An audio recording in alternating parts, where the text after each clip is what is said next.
Olá, sejam todos bem-vindos e bem-vindas. A partir de agora começa o programa Pauta Aberta, que é um programa ligado ao Departamento de Jornalismo da TV Evangelizar. Hoje, como você sabe, sexta-feira, dia 31 de julho. Que bom te receber por aqui. Você fica com a gente na próxima meia hora.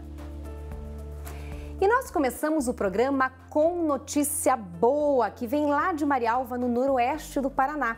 O empresário produziu respiradores de baixo custo. Agora, ele aguarda a liberação da Agência Nacional de Vigilância Sanitária, a Anvisa, para que os aparelhos ajudem os profissionais de saúde no enfrentamento à pandemia.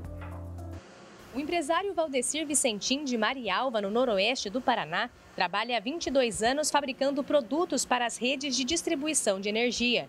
Mas quando chegou a pandemia do novo coronavírus, ele sentiu que precisava fazer algo diferente. Depois do primeiro final de semana confinado em casa, eu descobri que não dava para continuar em casa não, tá? Então eu falei, não, nós vamos ter que enfrentar isso aí de uma forma diferente. Com o desejo de ajudar o próximo, ele fez o esboço de um respirador artificial e depois, com a ajuda de 6 profissionais da empresa, deu vida ao primeiro protótipo. Desde abril, quando o modelo ficou pronto, profissionais da área da saúde vêm propondo melhorias. E depois de aprimorado, o respirador está pronto para salvar vidas.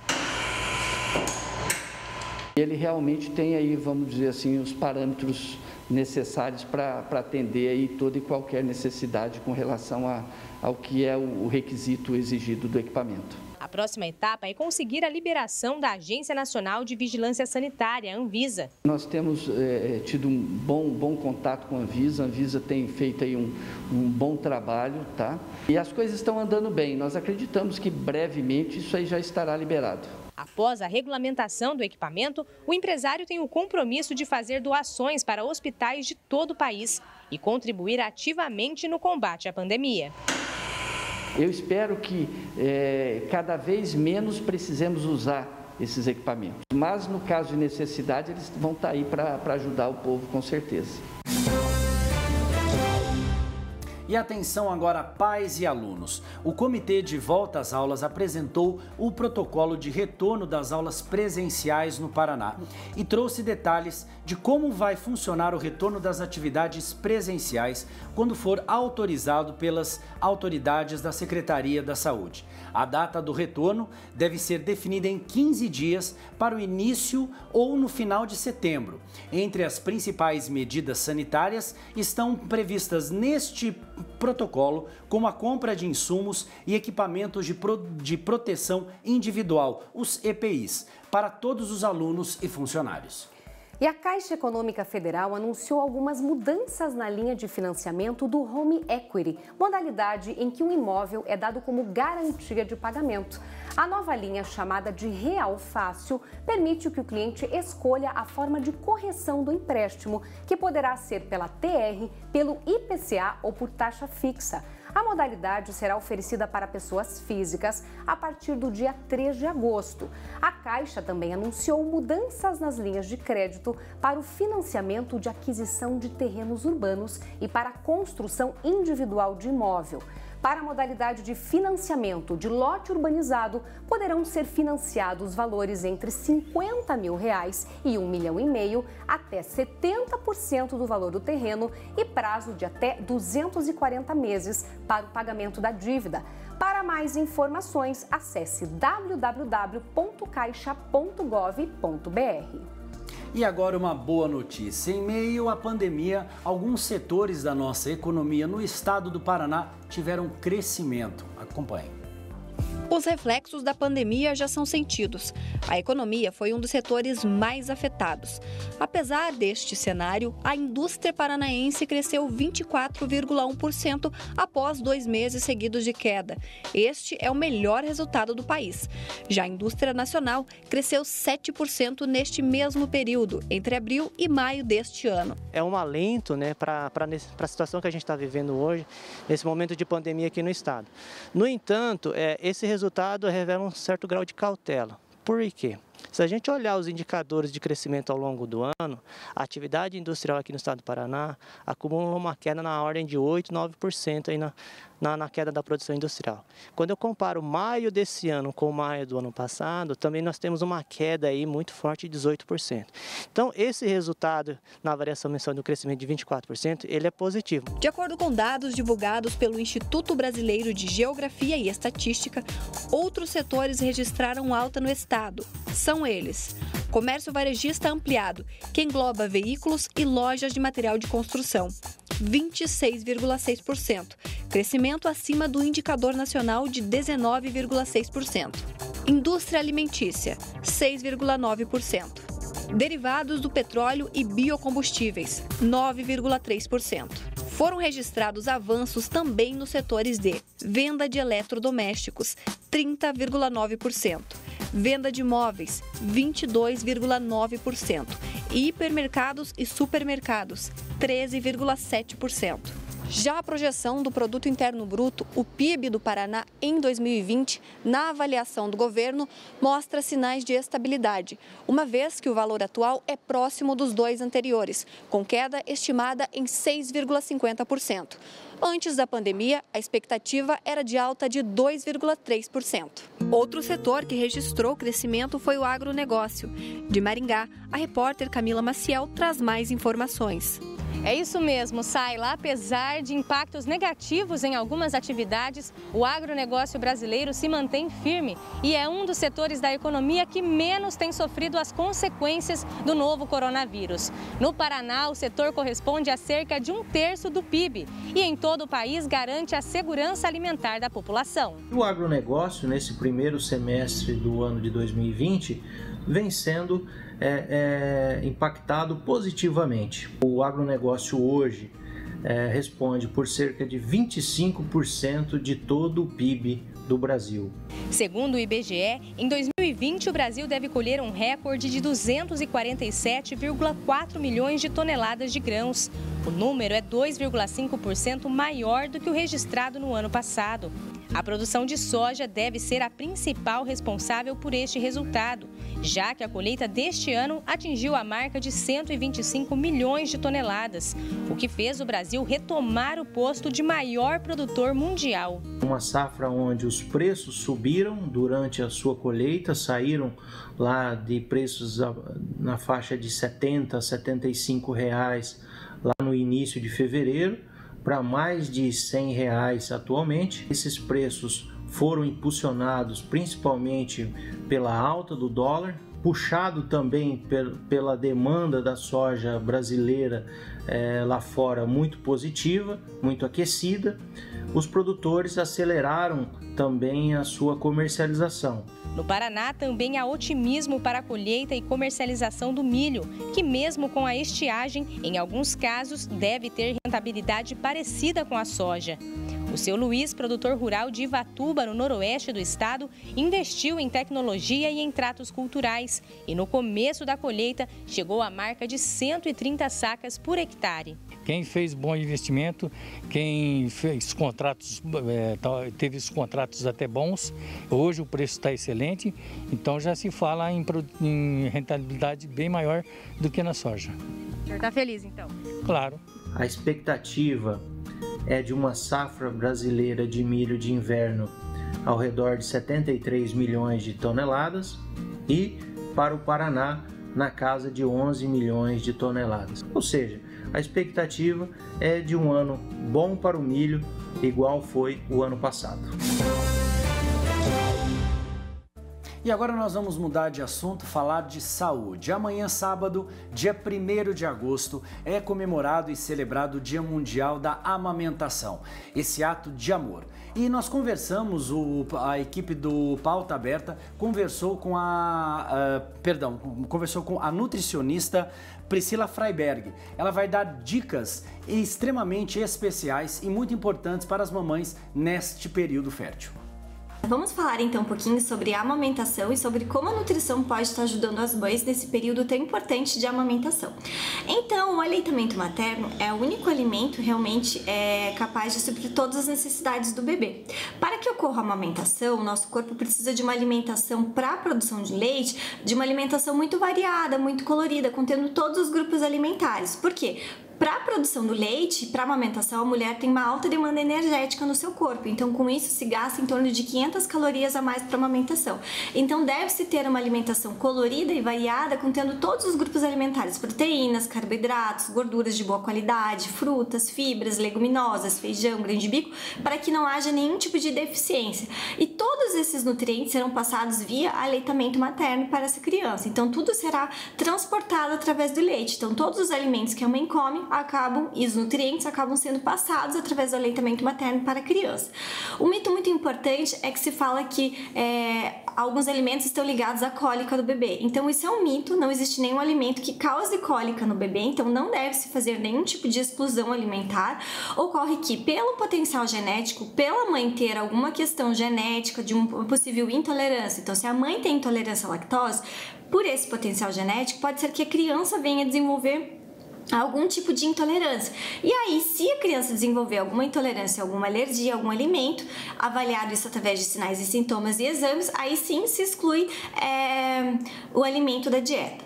Outro ponto importante é pensar o que faz produzir o aumento do leite. Então, nenhum alimento produz o aumento do leite, mas a alimentação de forma colorida e variada ajuda a que não hajam deficiências vitamínicas. A ingesta adequada de líquidos também promove uma produção de leite adequada, bem como a livre demanda, ou seja, quanto mais o bebê succionar, ou seja, quanto mais o bebê mamar, irá produzir leite para a criança. E o controle do estresse também. E outro ponto importante é pensar sobre a questão do quanto de líquido essa mãe tem que tomar por dia. Então, essa questão é sempre individualizada. Então, a gente faz uma conta de 35 ml vezes o peso dessa mãe, e aí dará o total de líquidos e de água que essa mãe deve ingerir durante o dia todo. E na estação mais fria do ano, o inverno, a cidade de Maringá, no noroeste do Paraná, fica ainda mais bonita. Isso porque por lá é época da florada dos ipês, que enfeitam e dão mais vida e alegria para os moradores da cidade.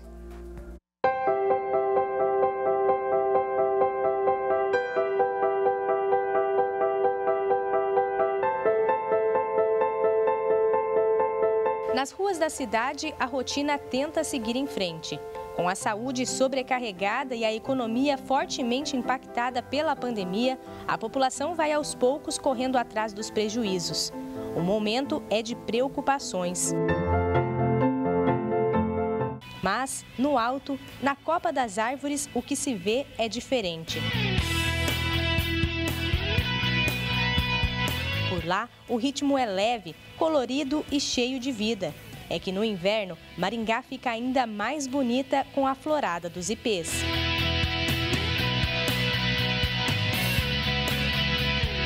É maravilhoso, é lindo esse lugar, nossa, muito bonito, olha. Dá uma alegria, uma esperança de que tudo isso vai passar logo? Esperança que tudo isso vai passar logo. Quem passa pela Avenida Gastão Vidigal se encanta com a paisagem e durante a caminhada ou pedalada até esquece dos problemas. Alegria, né? Se ele sai, fica animada, né? Com as flores. Admira a cidade, admira as plantas, tudo mais. Gente, não tem como falar, né? É muito bonito. Aqui na Avenida Mandacaru, a beleza se repete. Lado a lado, os ipês formam um imenso corredor colorido que enchem a cidade de vida e trazem alegria para quem passa por aqui. Vou pro trabalho filmando, eu e os ipês, daí posto. Por quê? Eu acho lindo. É gratificante, né? Porque só em Maringá que tem essas coisas, né? E a gente que mora aqui tem esse privilégio muito grande.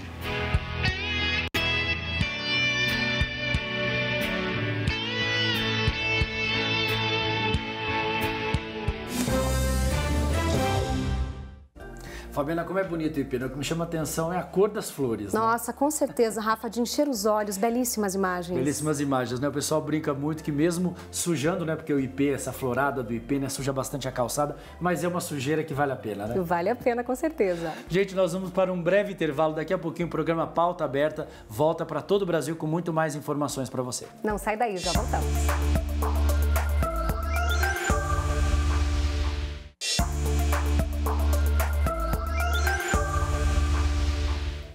Estamos de volta com o programa Pauta Aberta para todo o Brasil.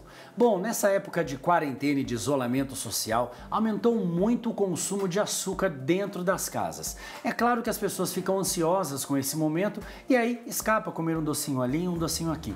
Mas esse consumo em excesso de açúcar pode ser malefício para a saúde. A Andressa é advogada e está trabalhando em casa nesse período de isolamento social. O problema é que essa alteração na rotina também mudou a alimentação. O fato de ter que cuidar da casa, do trabalho, do filho e de mim mesma causou uma certa ansiedade maior no ambiente da minha casa, que fez, consequentemente, com que a ingestão de doce ela aumentasse. E esse aumento no consumo de doces está comprovado. Uma pesquisa mostrou que nesse período quase 50% das mulheres estão consumindo doces em 2 dias da semana ou até mais. Já entre os jovens, esse número chega a 63%. De acordo com essa nutricionista, a explicação está nas emoções que ficam instáveis nessa fase. Sempre que a gente fica estressado, que a gente está muito ansioso, isso baixa neurotransmissores, que são hormônios do bem-estar no nosso cérebro. E a comida acaba tendo esse papel de levantar esses hormônios do bem-estar, especialmente doce, chocolate, eles liberam e aí o nosso cérebro ele vicia nesse gatilho. Especialistas alertam que o consumo desenfreado de açúcar pode afetar a saúde. E isso a Andressa já percebeu. A ingestão de doce fez com que o meu peso, em especial, ele aumentasse também. O consumo de açúcar, né, ele pode reduzir a nossa imunidade, porque quando a gente come muito doce, a gente altera o nosso intestino, porque o nosso intestino ele é formado por bactérias boas, que são benéficas, que são os lactobacilos, e bactérias não tão boas. E aí o consumo de doce ele aumenta esse número de bactérias não tão boas e daí isso prejudica a absorção de vitaminas e minerais, então diminui a nossa imunidade, né?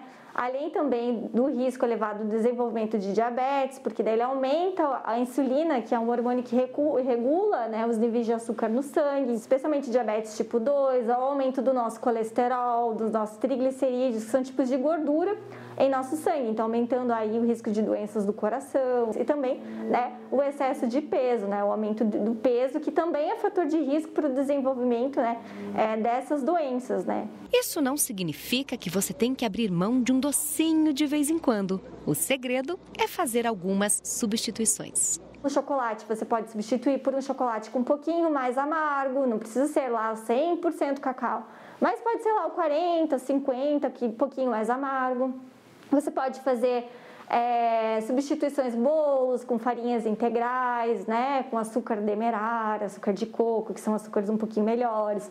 Você pode fazer panquequinha com banana e cacau também, que ajuda, brigadeiro de banana também, que acaba ajudando também. Olha, Fabiana, nós estamos aqui falando, né, de consumo excessivo de açúcar, mas vamos combinar essa reportagem, realmente foi assim, para tirar qualquer um ali do sossego. Cada doce bonito, né? Verdade, Rafa. Olha, eu que fiz a reportagem ali, tive que resistir, viu? Porque eu tava com vontade de roubar um docinho também. Mas então, a gente tava falando, né, desse consumo, a gente brincou agora com relação ao açúcar, né? Mas a gente observa também nessa época de isolamento social um aumento de outros tipos de consumo, como o consumo de álcool também, né? Muita gente consumindo álcool nessa época do ano, né? Isso também é muito prejudicial e as famílias têm que ficar muito atentas a isso, né? É verdade. Eu acho que a chave, Rafa, é moderação, né? Tudo, né? Com moderação e equilíbrio é possível, com certeza, sem prejudicar a nossa saúde, não é mesmo? Exatamente. E olha só, aqui em Curitiba inaugurou um espaço dedicado à agricultura e à preservação do meio ambiente. Nós vamos conhecer agora a Fazenda Urbana. Veja só que iniciativa bacana. Em um dos bairros mais populosos de Curitiba, capital do Paraná, um lugar com cerca de 5.000 metros quadrados chama a atenção. Sim, é uma grande horta com mais de 60 variedades de frutas, legumes e verduras. A Fazenda Urbana é o primeiro parque agrícola do Brasil com o que há de mais moderno quando o assunto é plantio.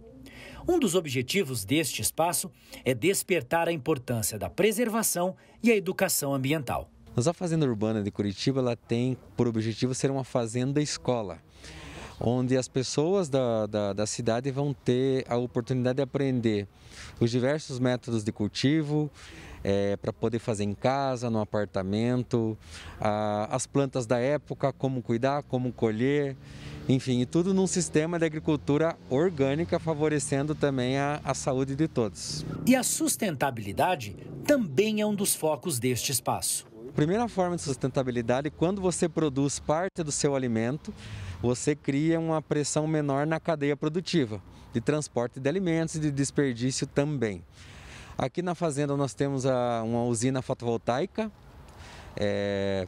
para diminuir o consumo de energia elétrica, captação de água da chuva. Além dos diversos tipos de plantio em hortas, a fazenda conta com estufas, central de compostagem, banco de alimentos, cozinha experimental e salas de aula. Tudo fica ligado ao Mercado Regional do Cajuru e ao Centro de Distribuição da Secretaria de Segurança Alimentar, formando o Polo do Alimento aqui no Cajuru. Muitas pessoas têm vontade de cultivar frutas e legumes dentro de casa, mas às vezes esse sonho esbarra com o espaço físico que você tem disponível.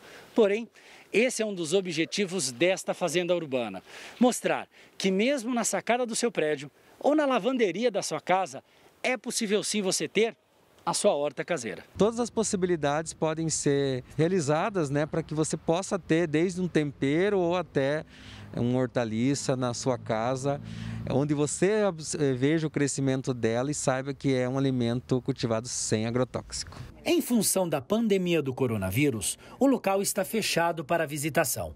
Mas quando tudo isso passar, a fazenda será aberta para escolas da rede pública, estadual, particular e para o público em geral.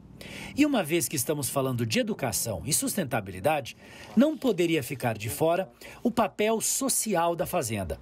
Os alimentos produzidos aqui não serão comercializados, e sim destinados a quem mais precisa. Os alimentos daqui vão ser aproveitados para as aulas de aproveitamento integral, de higienização de alimentos na própria estrutura da fazenda. E o excedente vai para o banco de alimentos, que daí é disponibilizado para entidades devidamente cadastradas, que trabalham em parceria com a prefeitura e que levam esses alimentos a populações vulneráveis, tanto a população de rua ou com famílias que não têm, muitas vezes, uma condição nutricional adequada.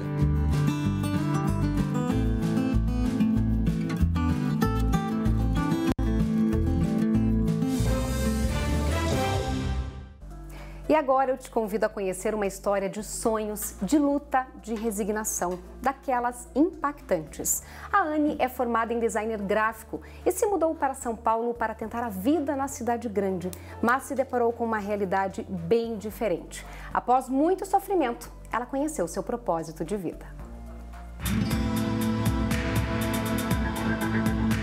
Uma história de superação que começou cedo. A Anne é designer gráfica e quando tinha 25 anos decidiu tentar a vida em São Paulo. Mas ao chegar à cidade, a matogrossense viu que a realidade era outra. Achei que ia ser muito fácil. Cheguei aqui, eu fui morar num albergue. Como eu não conhecia ninguém aqui, não tinha onde ficar. Sem conseguir emprego, começou a pedir esmola e usar drogas por influência de uma mulher que conheceu no abrigo. E ela me apresentou pro vício, da cocaína. Por curiosidade, eu experimentei. Foi então que a Anne conheceu o Lucas. Eles começaram a namorar, mas com o amor também veio um outro vício, o do crack. Os dois foram morar na rua e passaram a trabalhar como catadores de materiais recicláveis. Mas a Anne não se conformava que o jovem estragava sua vida com uma droga tão devastadora. Quando ele me disse que ele queria ter um filho, eu pensei assim, falei, Senhor, se for da sua vontade, o Senhor deixa que eu tenha esse filho. Eu falei, se for para salvar a vida desse rapaz, que ele tinha 19 anos, eu estava inconformada com isso. A mudança veio com a notícia da gravidez. Voltei para ele e falei, você não era seu sonho ter um filho, Deus realizou. Então você honre ele também a partir de agora. Então, a partir de hoje, eu tô largando tudo. Tô largando a bebida, tô largando a droga, tô largando qualquer tipo de vício.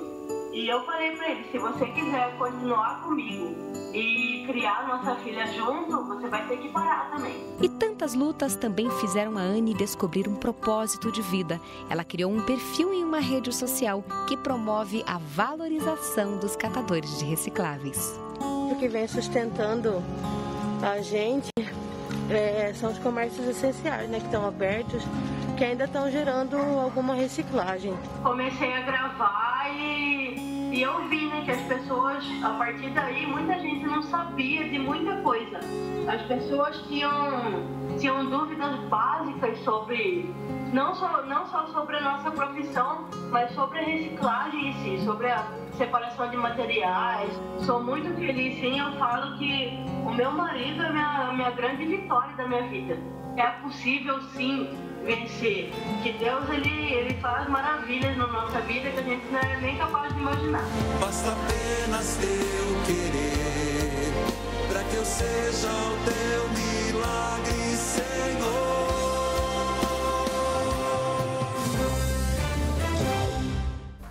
Hoje, sexta-feira, começando o final de semana, e agora chegou o momento da nossa agenda cultural.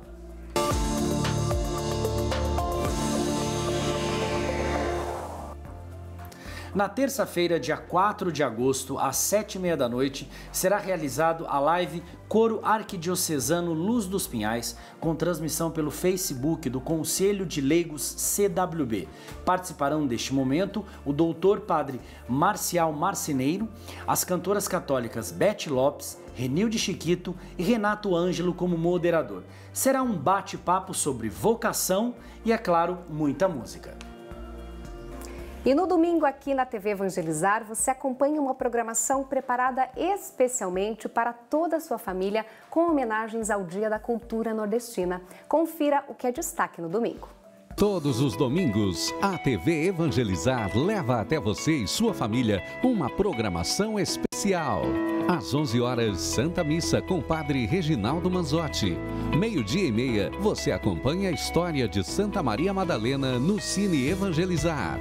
2 da tarde, você acompanha o programa Território Aberto com Trio Nordestino. Às 3 horas, Terço das Santas Chagas com Padre Reginaldo Manzotti. E a partir das 13h30, no Anfiteatro de Jesus das Santas Chagas, bate-papo sobre vocações com o Padre Valdecir Bazinski. E para celebrar o Dia da Cultura Nordestina, muita música e animação. 5h30, vamos clamar ao Santíssimo Sacramento nossos pedidos para a semana que se inicia. Logo após, você acompanha a Santa Missa, direto do Santuário Nossa Senhora de Guadalupe e Jesus das Santas Chagas. E às 7h30, edição especial da Noite de Louvor, nosso grupo de oração nacional. Domingo em Família, é aqui na TV Evangelizar. E a edição de hoje do programa Pauta Aberta está chegando ao fim, né, Fábio? Verdade. A gente te deseja a você muito obrigado pelo seu carinho, obrigado pela sua atenção. E lembrando que você pode rever esse programa e as reportagens, como a reportagem da Fabiana sobre a questão do consumo excessivo do açúcar, no nosso canal do YouTube que está aparecendo aí no seu vídeo. Muito obrigada pela sua companhia, tenha um ótimo final de semana e até a próxima. Até lá.